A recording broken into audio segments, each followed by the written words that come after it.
কুকুর এবং তার হাড়, সাগর অ্যানিমেশন বাংলা দ্বারা লেজের একটি গল্প। একটি কুকুর রাস্তায় হাঁটছে, যখন সে একটি আবর্জনার মধ্যে একটি হাড় দেখতে পায়। আপনি আমার জন্য কত ভাগ্যবান, তিনি মনে করেন, যে তিনি হাড়টি ধরেন এবং খুশিতে বাড়িতে চলে যান। ট্রেন স্টেশনের পাশ দিয়ে চলে যায় এবং পার্কের মধ্য দিয়ে যে স্কুলটি সে চলে যায়, সে ব্রিজের উপর দিয়ে একটি ব্রিজের ওপর দিয়ে চলে যায়।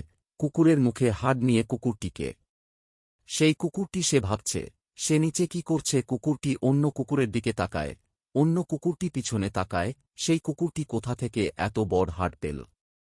কুকুরটি ভাবছে, কেন তার হাড় আমার চেয়ে বড়? কুকুরটি অন্য কুকুরের দিকে গর্জন করে, অন্য কুকুরটিও গর্জন করে সেতু এবং জলের মধ্যে। কিন্তু জলে আঘাত করার সাথে সাথে অন্য কুকুরটি অদৃশ্য হয়ে যায়। সেখানে অন্য কোনো কুকুর ছিল না। এটি কেবল তার নিজের প্রতিফলন ছিল।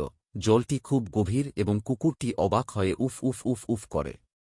সাহায্য করে সে ঘেউ ঘেউ করে, এবং যখন সে তার মুখ থেকে তার হাড়ের ফোঁটা ঘেউ ঘেউ করে এবং কুকুরটি সাঁতার কেটে তীরে এসে ডুবে যায়। সে ভিজে এবং ঠান্ডা এবং এখন তার কোন হাড় নেই।